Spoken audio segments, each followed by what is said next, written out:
Hey everyone, in the 18th installment of the Inside JABA series, Dr. Dorothea Lerman joins Editor-in-Chief John Barrero and I to talk about her dissemination efforts, which are described in the winter 2024 issue of the journal. Specifically, we talk about her discussion paper, Putting the Power of Behavior Analysis in the Hands of Non-Behavioral Professionals, towards a blueprint for dissemination. This paper is definitely worth checking out. In it, Dorothy describes some common barriers to disseminating behavioral strategies and how to overcome them. We then talk about the blueprint she offers for dissemination, which is broken down into 7 steps. These dissemination efforts are described in the context of Dorothy's outreach to public school educators, law enforcement personnel, and healthcare providers, settings where Dorothy and her colleagues have made successful inroads. Not to spoil the show's content too much, but we touch on the alarming stats regarding the percentage of individuals with disabilities who are either sedated or restrained during dental procedures and what can be done to improve them. So I think you'll find that section of the podcast particularly interesting. Even if you don't have a desire to bring behavior analytic strategies to a novel setting, upon listening to this conversation a second time around during the post-production, I think it dawned on me that there are lessons from this show that you can use in your daily practice. Things like gathering information about a particular culture or setting, describing concepts and principles in plain language, conducting mini experiments to see if what you're doing is working. You get the idea.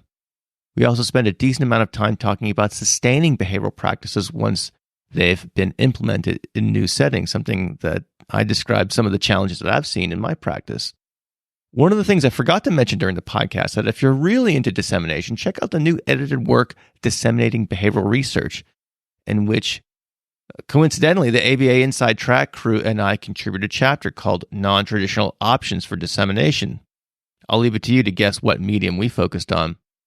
Lastly, the winter 2024 issue of JABA featured several moving tributes, and these tributes were written about Drs. Brian Iwata, Hank Pennypacker, and Ronnie Dietrich.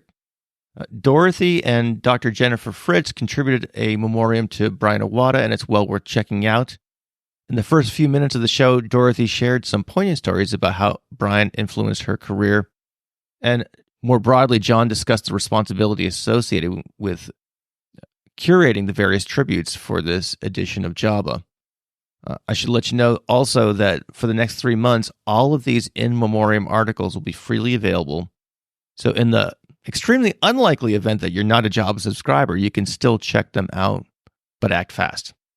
If you enjoy this episode, do me a favor and share it on your social media platform of choice, as well as with your colleagues and friends in person. Also, as with all the other Inside JABA series episodes, this one is eligible for continuing education. So if you want to learn more about that, and if you want to get extensive show notes of this episode, go to behavioralobservations.com. You can click the link in the episode tab, or if you're interested in CEUs, not just for the Inside JABA series, but for the many, many others we have to offer, just hit the CEU tab to learn more. All right, that's it for opening remarks. Without any further delay, let's get to the 18th installment of the Inside JABA series podcast.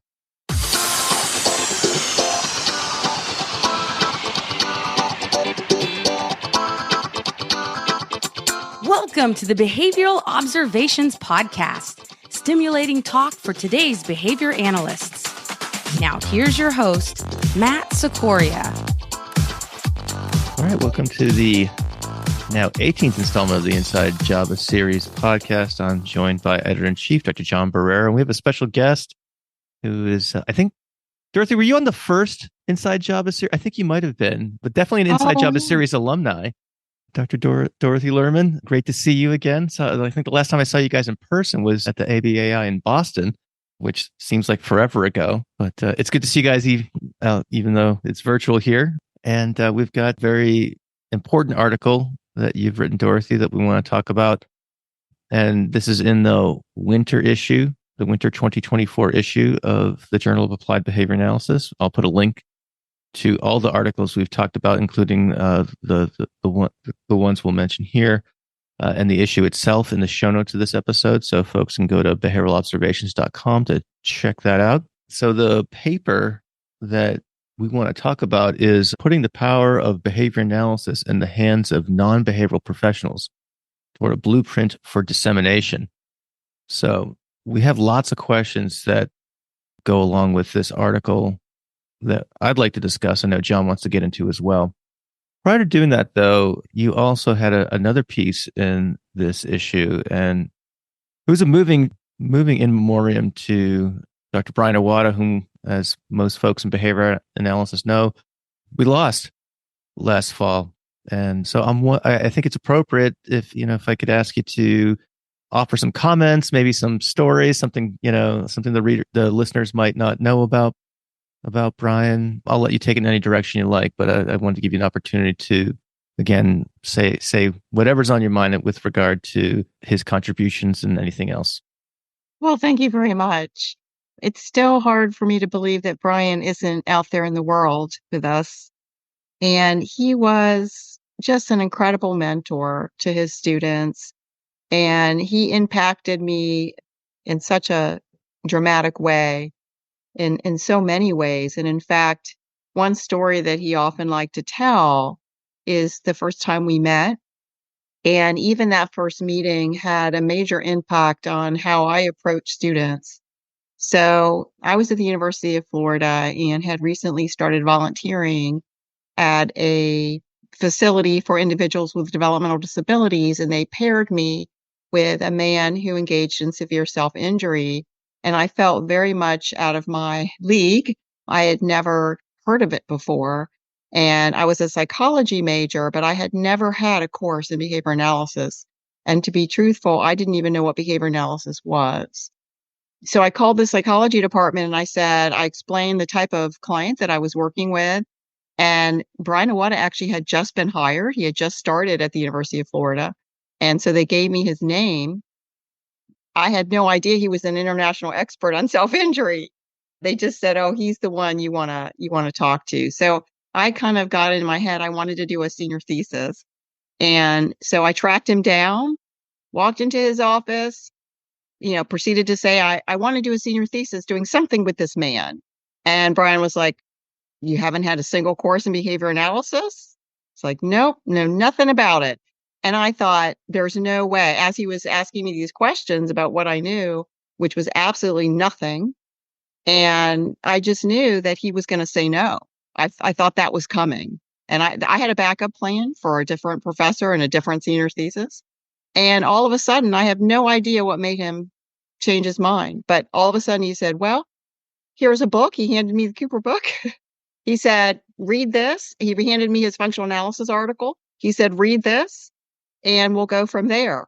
And he ended up, supervising my senior thesis, and I found my path in life. But it's funny because recently he said to me, he was recounting that story again, and he said, "I never thought you would come back." So what I learned was to give people a chance. You never know.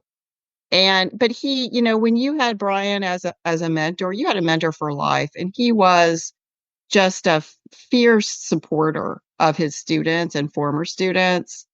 He was always someone I know that would have my back and that I could turn to for help. And I could spend the next hour talking about Brian, and I know that's not why we're here, but he was absolutely wonderful, and I learned so much from him.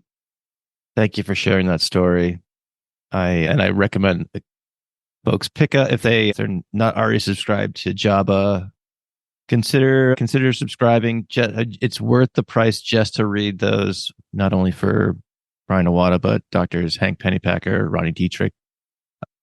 John, I guess from your perspective, what was it like to kind of collect these different, in memoriam articles that you must have felt like some level of responsibility, like, what's the word I'm looking for? I don't know.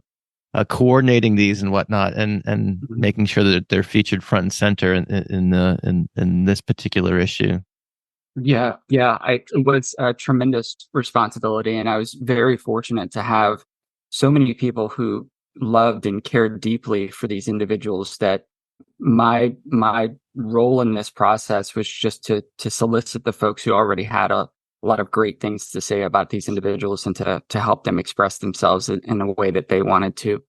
I also want to point out that for the next 3 months, these papers will be available as free downloads. So if you do not have a subscription, you can access these papers for the next 3 months.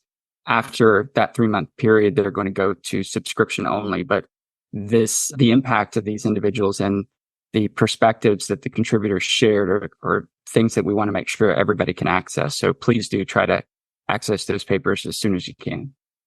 That's very generous of Sayab, Wiley, and all the other folks that go along with this. John, I'm going to hand this over to you because I know you kind of want to put the next part of our discussion in a particular context. So why don't you take it away?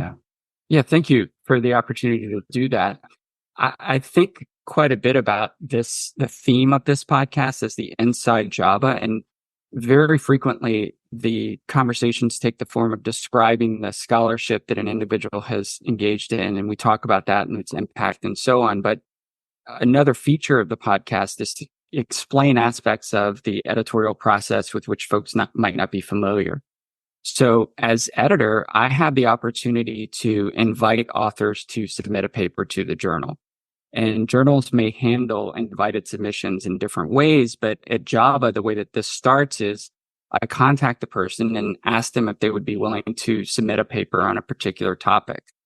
Sometimes I have a theme or a topic in mind, as was the case with this paper.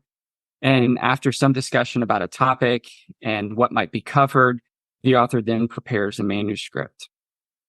As an invited paper, I typically serve as what's called the action editor or the handling editor. And then I send that paper out for peer review. So importantly, invited papers, as I've carried it out and as others have for JABA, do undergo peer review. But when I send out that invitation to the reviewers, I let them know that this is an invited paper and that ultimately this paper will be published. So their job as a reviewer is to help me and help the authors make this the most impactful paper that they can. So in the spirit of the Inside JABA podcast, I just wanted folks to know that this is the process that goes on. Once I get that feedback from the reviewers, I try to summarize it and I offer the author suggestions for ways in which they might go about revising the paper. So when it relates to Dorothy's contributions, I've been very interested very generally in dissemination efforts. And in part, I want to shine a light on dissemination efforts to enhance the public perception of applied behavior analysis and to incorporate applied behavior analysis into context in which it has not previously been incorporated or in which additional efforts could be beneficial. So I was aware of Dorothy's work in school systems that she conducted in Louisiana, and I was coming to learn about some of the collaborations that she had with healthcare professionals and law enforcement. And all of these efforts struck me as prime examples of enhancing the public perception behavior analysis and dissemination very broadly. And what I learned was that Dorothy and her colleagues were very good at adapting to the prevailing contingencies that are at work in each of these contexts in which she was doing this work. And I can't underscore that point enough. Adaptability is going to be a key to this particular model. And I also learned that several of these adaptations were ultimately functioning as this working blueprint for effective dissemination. And I'm really excited for Dorothy to be able to share that with your listeners today. Dorothy, I don't mean to gush so much, but I think Dorothy is one of the most effective ambassadors of behavior analysis that we have today. And when I see an effective model, I try my best to emulate what that person does to be effective. But sometimes there's information that isn't quite conveyed to the observer. I can watch her do this work, I can read about it, but the behind the scenes stuff is probably very important to become effective at effective dissemination. So ultimately, I hope that her efforts in documenting dissemination of behavior analytic procedures will serve as a model for other behavior analysts. And I'd just like to thank Dorothy for sharing her wisdom with the JABA readership in this paper, and also by way of this podcast, which is going to come into contact with thousands of listeners. And hopefully this will inspire the next generation of behavior analysts to try something different and to accept the possibility that you won't be successful in that first attempt, but if you persist, you can be successful. So thank you so much, Dorothy. Well, thank you, John. I was so excited when you invited me to write this paper. And you calling me an ambassador for behavior analysis is probably one of the highest compliment anyone has ever given me. And so thank you. But I did have a lot of behind the scenes information and thoughts about dissemination. And I was just so excited when John asked me, and he was very, very helpful in giving me input on some earlier versions of the paper. And so he really helped me shape the paper into what it ended up being. And I'm very happy with the paper. Let's dig into it a little bit more.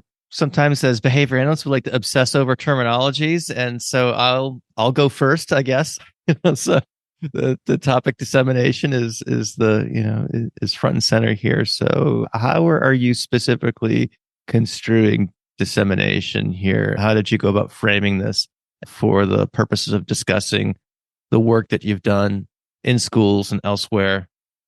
Yeah, well, John actually early on, pointed me to a paper that I had not been aware of by Southwell colleagues published in 2005, where they were talking about dissemination of educational innovation. And that paper was really impactful to me in my thinking because the way they defined dissemination was kind of the way I was assuming it should be defined, but had not articulated that.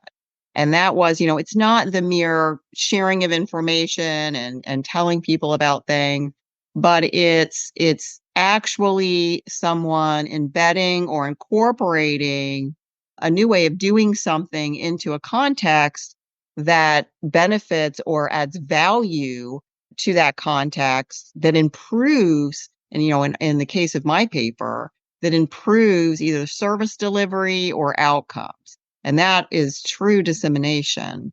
And it certainly is a very consistent with behavior analysis and how we think of dissemination. I think you mentioned the Southwell paper has several conditions that give rise to dissemination. And maybe we can talk about those in the context of the examples that you wrote about, certainly. So you call this a blueprint, and it has 7 steps according to the paper. So let's go through the 7 steps here, and maybe along the way, maybe you can talk about an example of each step, or we can do it another way. We can talk about a project and then tack the 7 steps onto it. It's your material, so I'll let you choose your own adventure, as it were, in terms of how you'd like to describe it. But I thought that was an interesting way to organize the thinking around this. Yeah. Well, it was kind of like I sat down and I thought, what were some lessons that we learned? And was really happy and excited to share that with folks. And one thing to mention is all of the steps in our blueprint were intended to have 2 main goals. One is to remove or reduce barriers that we had found that was preventing successful dissemination. And those barriers were primarily time, resources, and buy-in. And particular buy-in. Buy-in has been a really strong theme of everything we're doing. We're trying to improve buy-in from those non-behavioral professionals. The other thing was that all of the steps in the blueprint also are designed to help someone enhance their service delivery or their outcomes. And so that's sort of explains. And then I think as I go through the blueprint, I probably will give examples primarily with what we encountered with the law enforcement officers and with our dental professionals. So I wouldn't say that these steps in the blueprint have to go in particularly this order, but there is a little bit of some logic to the ordering. And the very first step is to learn as much as possible about the profession. So before you really do anything or dive in or talk to them about collaborating, is find out what they value, what are their contingencies. In terms of dentists, they only get 30 minutes to do a cleaning. And it's very difficult for them to accommodate someone who needs more time. So that's something that we needed to know. In terms of law enforcement officers, we had to learn that they're taught to handle dangerous behavior in a particular way. So we couldn't come in and tell them to do that differently, because that's not going to work. They're not going to be receptive to that. They feel like they're the experts on how to handle dangerous behavior. That's their job. So you're not going to know those things unless you get in there and talk to folks, observe what they're doing, hear what their challenges are. And then that's going to help lead to number 2, which is really important. And that is to help the profession accomplish an important goal.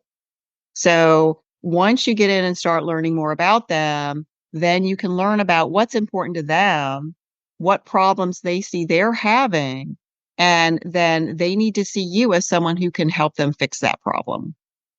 So with the police officers, for example, they knew they had a problem out in the field when their officers were encountering individuals with autism. There were many highly publicized cases of things not going well, and many police departments have lawsuits against them because of things that they weren't handling well. And so this particular police department was highly, highly motivated to add this to their training. And in fact, something kind of interesting about that was my graduate student, Carly Hinkle, who wanted to do this research on training police officers.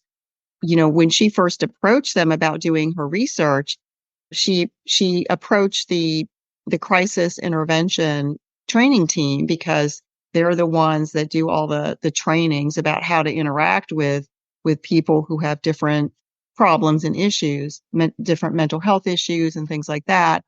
And they said, well, we really want to have like a 30-minute lecture as part of our week-long crisis intervention training on autism. So why don't you take an internship job here and do that?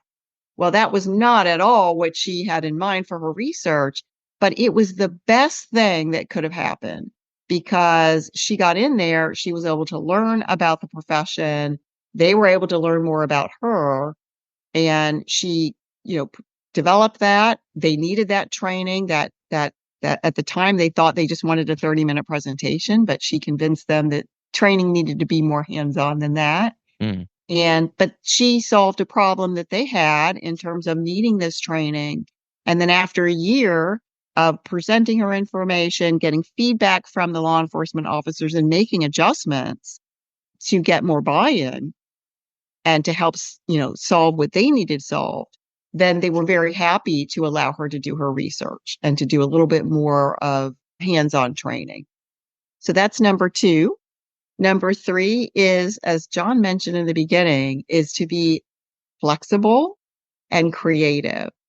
Remain open to modifying our gold standard practices. So yes, we know what will work, right? But those often very intensive interventions, they're not going to fit well within the context of other non-behavioral professional service delivery, right? Or their training models. Right. So, with the police officers, as I mentioned before, if it came down to dangerous behavior, they had to do what their department training told them to.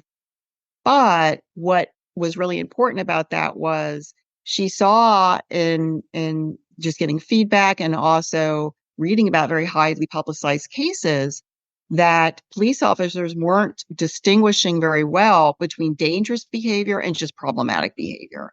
So if you're screaming and throwing a tantrum, that's not necessarily dangerous.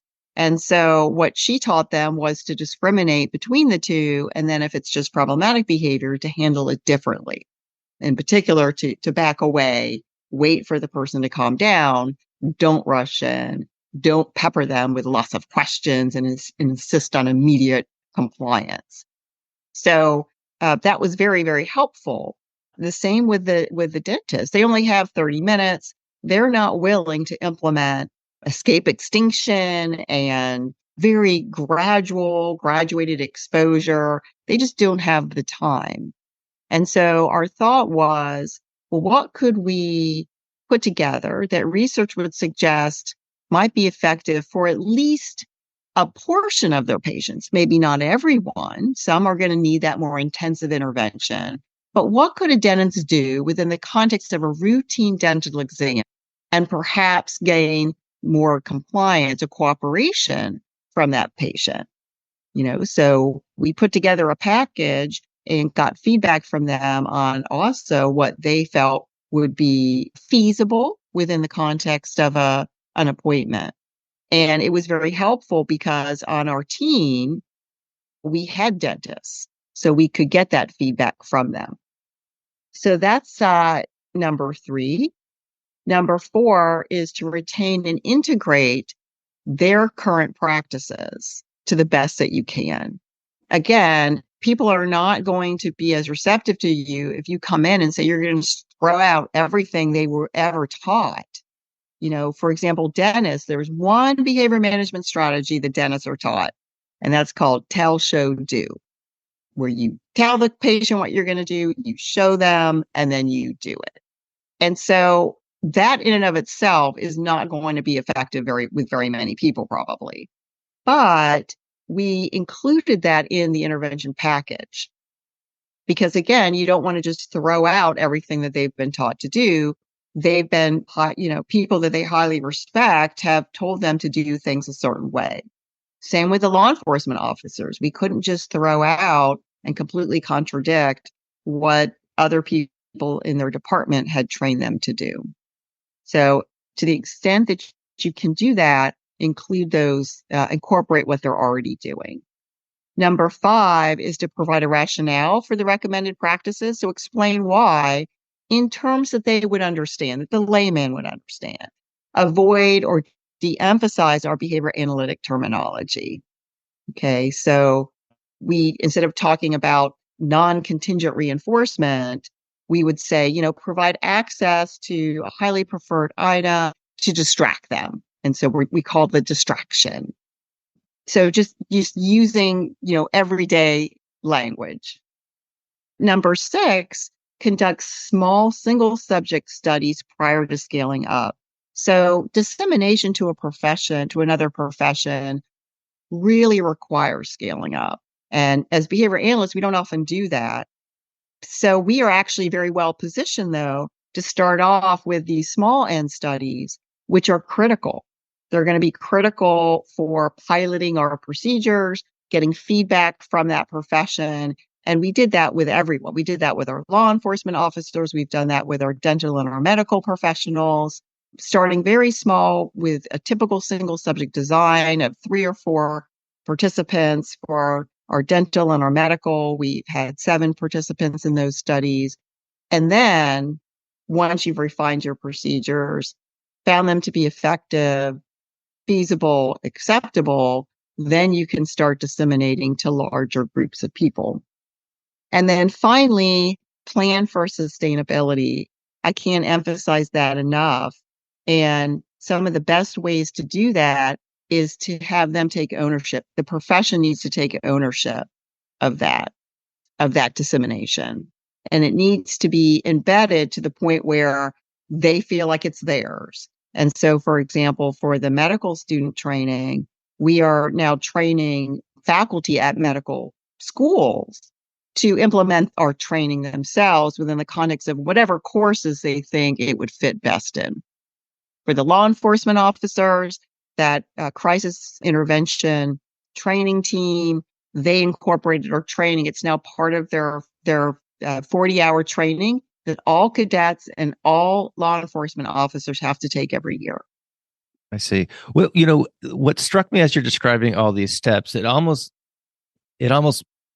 naturally results in a socially valid outcome because of that planning and sensitivity to the target context. That didn't occur to me when I was reading the paper, but as you're describing it there, it seems to hit many of those things that we would like to see. You're picking target, you're picking problems that are meaningful. You're describing things in terms that that are people are receptive to, and all the other elements of this blueprint. So that is very, very cool. So thank you for going through all that.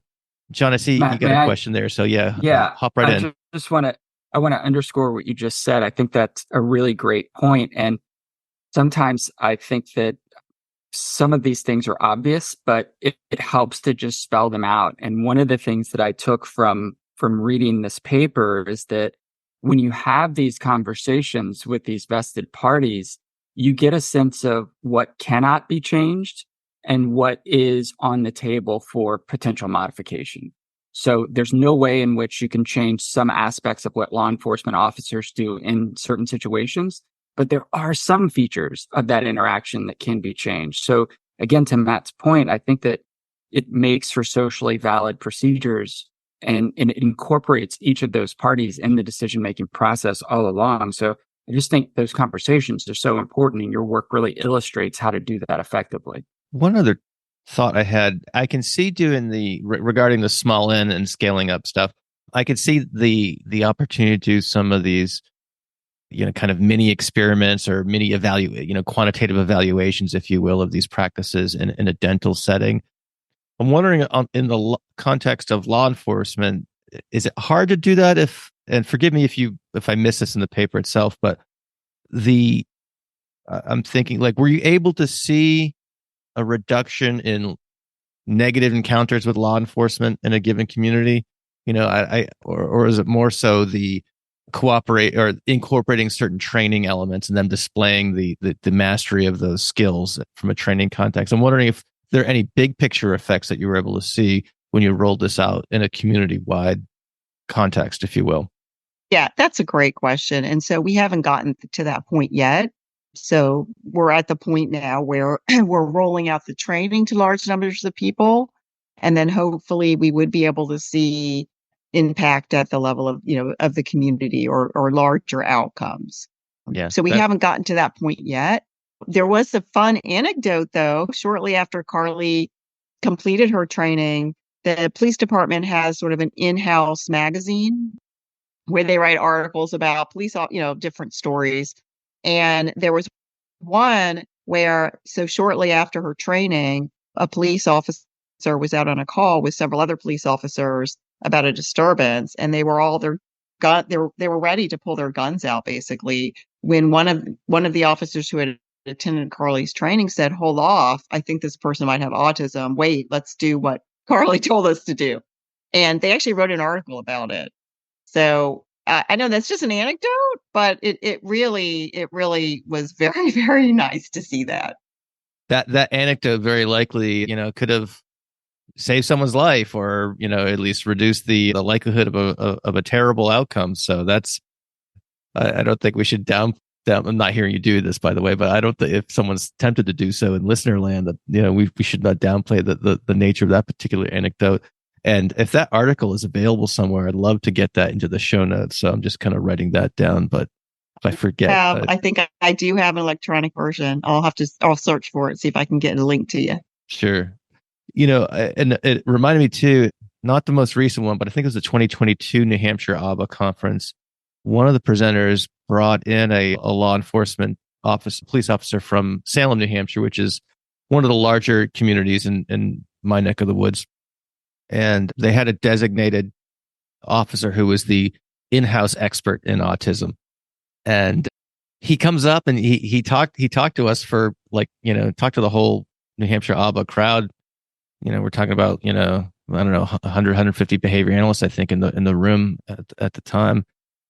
And he comes in and this guy looked like an MMA fighter. I mean, big, intimidating guy. Sleeve of tattoos. He had the full, all the, he was in his uniform, so he had all the stuff on him and stuff like that. And, looked like he was ready to, I don't know, storm a compound or something like that.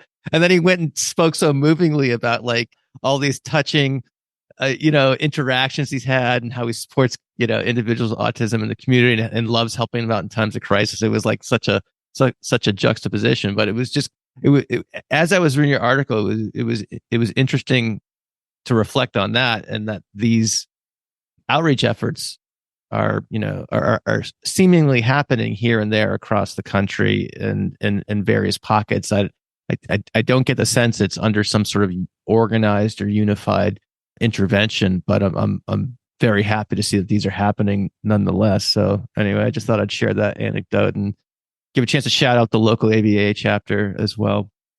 I think it's also really important to recognize that someone who might want to have this impact, you can't just approach a police force and say, hey, I'd like to do this. The fact that there were contingencies put in place by the police force, like you come and study with us and you learn about us, and then we'll be receptive to what you want to change. I just feel like that's a lesson that can go so overlooked, but is probably such a key to the success of integrating into these systems. Do you think that was important and essential part of getting that receptive feedback, Dorothy? Oh, most definitely. And like I said, helping solve a problem or accomplish a goal is really key. So that's actually how we got involved with the healthcare community. They actually came to us. A specialty clinic got a grant, and the specialty clinic serves individuals with intellectual and developmental disabilities, and they got a grant to help improve cooperation with dental appointments. In particular, we ended up extending that to medical appointments too. But the reason they really needed help was because there was a new requirement put in place that for dental schools to get accredited, they have to have specialized training in working with individuals with disabilities. So dental schools all over the country right now are scrambling to figure out how to incorporate this into their curricula. And so here in Houston, there was quite an interest. And when they got together, they realized, well, we need a behavior specialist. So that's why they reached out to us. So, we were able to join this team and be a collaborative partner in helping them solve this problem. And basically, they wanted a dental curriculum. Well, we said we need to first test these things on patients, because if we're going to modify our gold standard procedures to something that any dentist can implement within the context of a 30-minute routine dental exam, we need to actually just try it out on patients. And that actually ended up being one of the most alarming parts of this project. And I got to tell you, it's deviating just a little bit, but the part where we were not training the dentist yet, but we were actually just working directly with patients, we started out with a base. So we wanted to do a true baseline with the patients where there's no intervention. We're just trying to clean their teeth in a mock exam. Well, one of the dentists on the team said, absolutely not. You're going to traumatize them. And he refused to allow us to do a true baseline. We wanted to be flexible and accommodating. So we did a baseline that we considered to be, it's best practices, right? So you're giving someone access to a non-preferred object, you're giving them lots of breaks, you're and so forth. Well, 60%. So we were only working with people whose dentists would not do a cleaning unless they were restrained or sedated. And 60% were fine in our best practices baseline. And so we were so alarmed, and the dental team was so alarmed. And we were heading into the pandemic anyway. So they said, let's publish what we have so far, because they were so alarmed that so many people were being unnecessarily restrained and sedated. And we have continued that work, and it's still coming out to be about 60% of people are actually fine with just a simple best practices baseline. And so that really also helped solve a problem for them, because they were seeing that, this just wasn't necessary.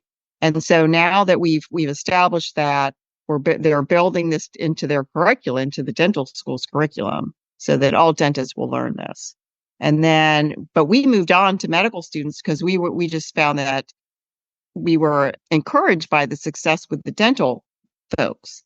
And so we started with that small pilot study, training medical students. And then we were able to leverage that into a 5-year grant from the state to train hundreds of medical students in the Houston area. And our hope also is to train existing medical professionals who've already graduated from medical school, and providing that remote resources. Wow. Again, helping them solve a problem that they know they have.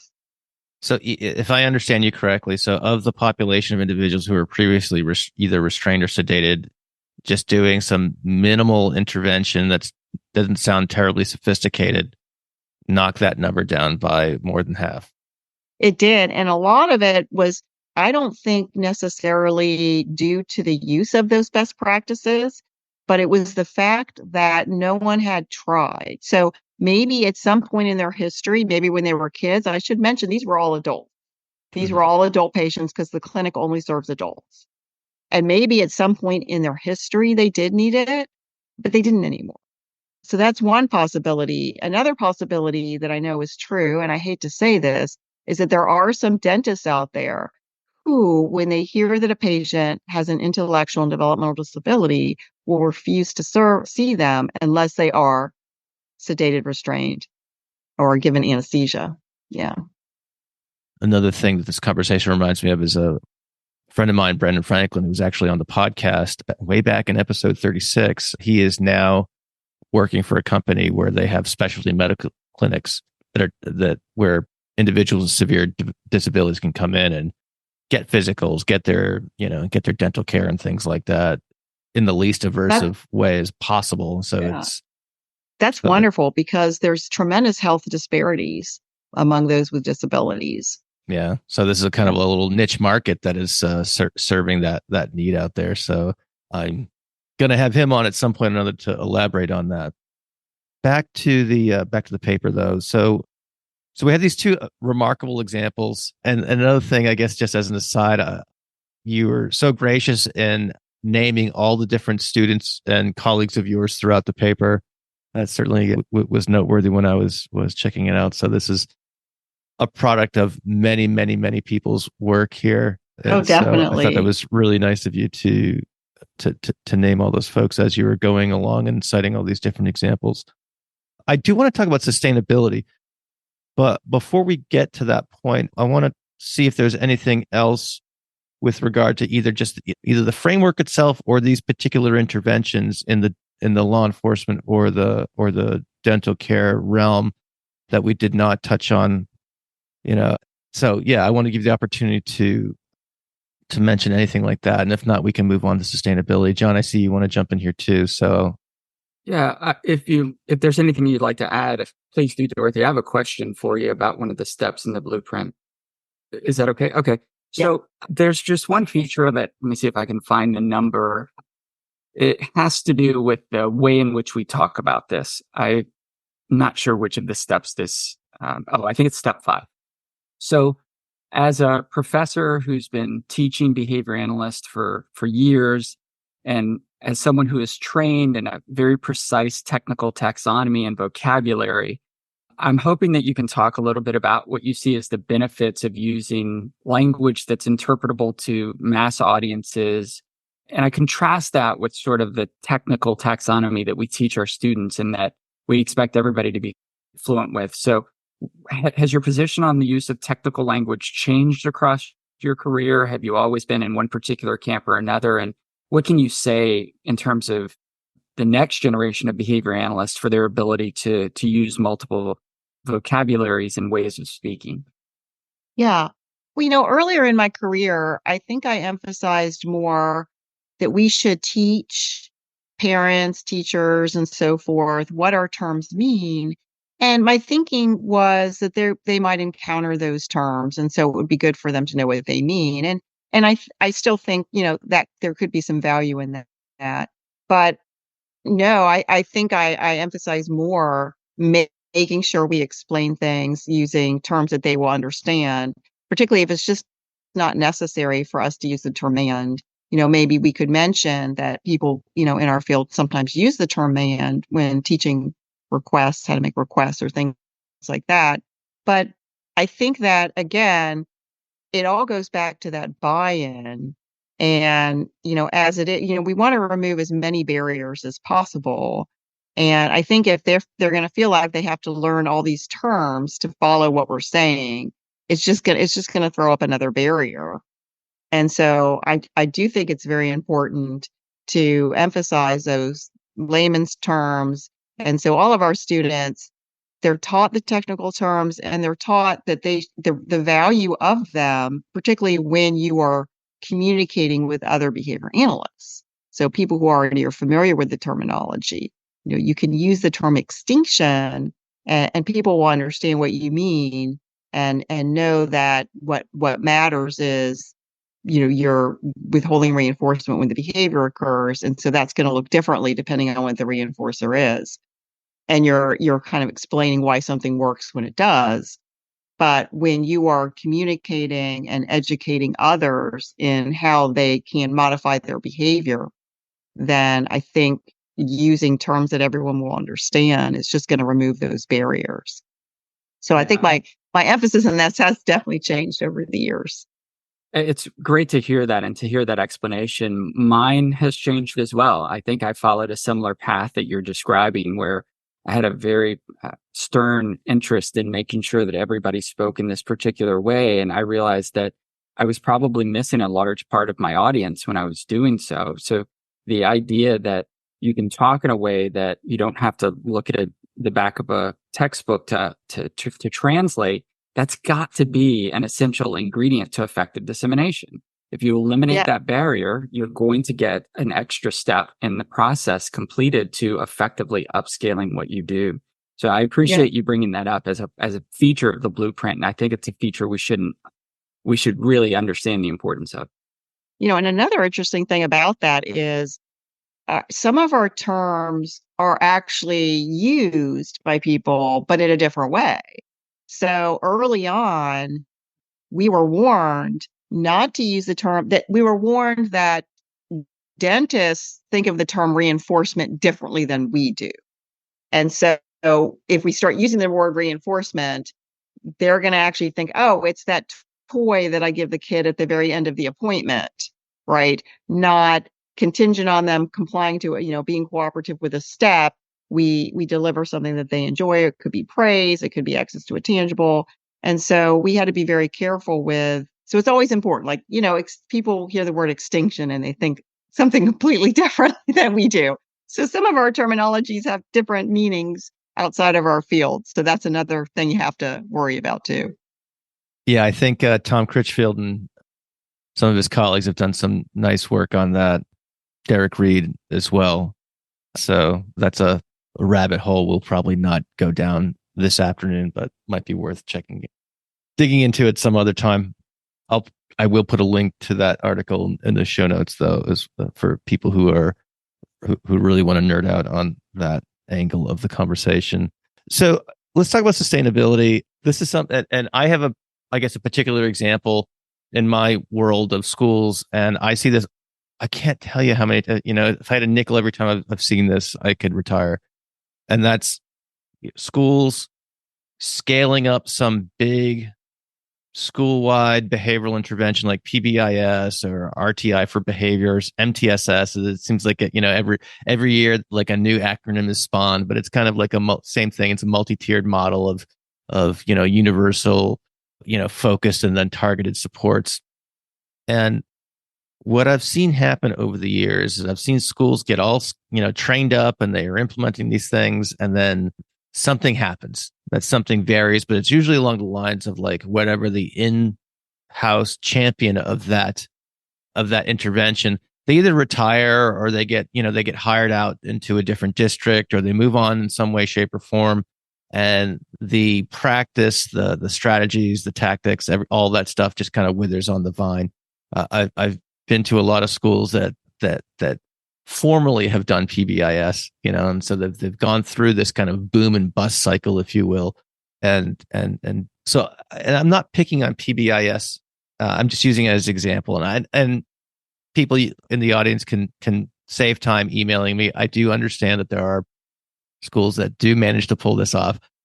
I haven't happened to find them yet, but that's okay. But I know there are people who are better at this than others. But I that's an awfully long wind up, and I apologize. But I guess it's more of the point to just point out an example of how difficult achieving sustainability can be.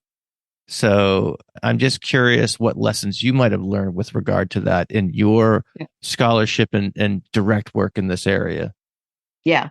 Well, I think that if you've truly removed as much of those barriers as you can, that will go along, the time, the resources, and the buy-in, that will help your case for sustainability.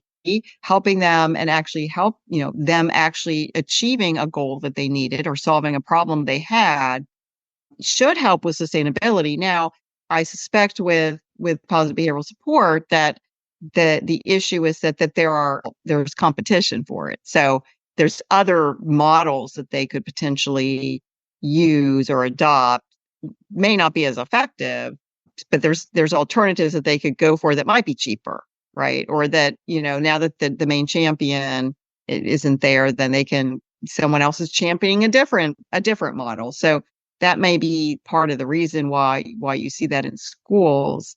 But them taking ownership and really having it, in a sense, institutionalized to become part of their culture. So if enough dentists receive this training, then I don't foresee that necessarily going away, right? Because it's sort of part of what they do already.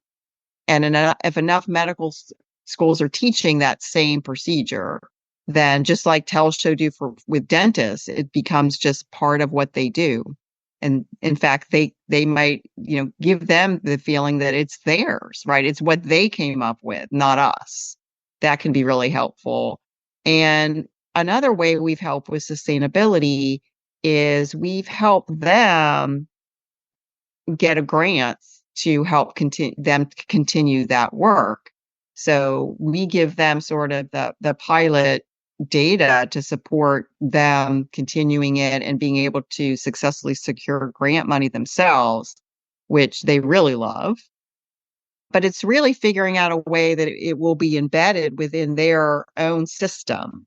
That's going to be key. But you're right, the leadership has to support it. And if the leadership changes, it may not be supported. But if it can spread to more than one agency or more than one institution, that's when you might have greater attempts at sustainability for a profession itself. And I think that's so important with respect to how we define dissemination, because as you pointed out at the start, that is a component of the definition. The term used was institutionalized. So once it's embedded in the process, it's going to be a lot more effortful to undo that than it is to get that put into place. So I think, as you pointed out, I think you said earlier that dental schools must be able to demonstrate that they can provide services to individuals with disabilities. So now the question is, how will we do that? And now there's this model wherein Dr. Lerman's work can be embedded in our training systems, and now it's much harder to undo. So I think that's a really great observation about how to ensure sustainability. Yeah. Another thing we've encountered. So I mentioned with the medical schools, we, developed this curriculum and with the hope that the faculty themselves, not us anymore, will implement it. Well, when you're talking about 200 medical students in the same class and our training includes role play component, it requires a lot of facilitators. And so we could see very early on, particularly for those very large medical schools who want to embed this within their large classes, that this wasn't going to happen. So we have developed and are now currently testing through research a facilitator-less training that basically it's all there in a video, in a book, that these medical students themselves in groups of 3 can take all roles, right? They can watch the video. They then can role play by each one taking a turn, being the patient, being the data collector who provides the feedback, and being that person actually doing the mock exam. So that's what we're testing right now. And hopefully that will definitely help with sustainability, because all medical schools have to do is we could have it on a website somewhere. They could download it and they could use it in their class. It's good stuff. I do like the idea of having the curricular requirements for these sorts of things. I can only imagine what schools would be like if they were, teachers are required to demonstrate competency in, say, implementing the good behavior game or implementing a check-in, check-out reinforcements. These kind of like less intensive behavioral interventions that have decades and decades and decades of evidence behind them. So, yeah, I guess if you have the force of accreditation, there's some built-in motivation there, I suppose. So yeah. And I do want to quickly mention also that we're not the only ones doing this work. There's a number of labs across the country who are also disseminating things to non-behavioral professionals too. And we're definitely learning from their work as well. Indeed. This has been a really fun and very informative discussion. So final question, John, I don't know if you have any others, feel free to chime in too after I read this, but I'm just going to, I'm sure there's going to be people in the audience who are doing, quote unquote, typical, BCBA work. They're working with individuals with autism, either, in clinics or in homes or in schools and things like that. And, maybe they want to branch out into other types of things that are of, that may have some, the Venn diagram might overlap between, that particular interest and a skill set in applied behavior analysis, so there's this kind of like, cottage industry, for example, of individuals applying this stuff in the health and fitness space, for example. I'm wondering if you have any words of wisdom or advice for listeners who might be interested in kind of forging a unique path, if you will, in areas outside of, working with individuals with developmental and intellectual disabilities. Yeah, definitely. Well, Linda LeBlanc and her colleagues wrote a fantastic paper, I think published in, 2012, which gives a lot of great advice, probably a lot of the same advice that I would give. But a lot of the advice would be very similar to this blueprint. But number one is get involved with that profession, get involved with that interest that you have, become part of those groups. So if you're interested in fitness, get involved in the fitness industry in some capacity so that you can really learn a lot about it and become one of them in a sense. That way, it's going to be a lot easier for you to determine what from behavior analysis would benefit that industry or that area, and then get buy-in when you're approaching people who are already in that area, because you're one of them and you actually have some unique skills that could benefit that industry or area. That's good advice. I remind you, speaking of law enforcement, since that was one of the topic areas here, it reminds me of when I actually had her on the show to talk about this. Again, a very early podcast with Amy Smith-Weiss. She did ride-alongs with police departments and all sorts of things, and really embedded in that culture before, in order to kind of gain purchase, if you will, to gain the clout or the gravitas to be able to then offer, some advice or some input or what have you. So yeah, that's a great thought to leave us with. So congratulations on penning such a unique and helpful article, Dorothy. Thanks for joining us again on the Inside JABA Series podcast. Well, thank you. And I just have to thank John again for inviting me to write the paper. It was probably one of the funnest papers I've ever written. And I've been just really pleased that people have found the paper helpful. Thank you for listening to the Behavioral Observations podcast with Matt Sikoria. You can find Matt's notes on this episode at www.behavioralobservations.com. We also invite you to stay connected with us on Facebook at facebook.com/behavioral observations and on Twitter at Behavior Podcast.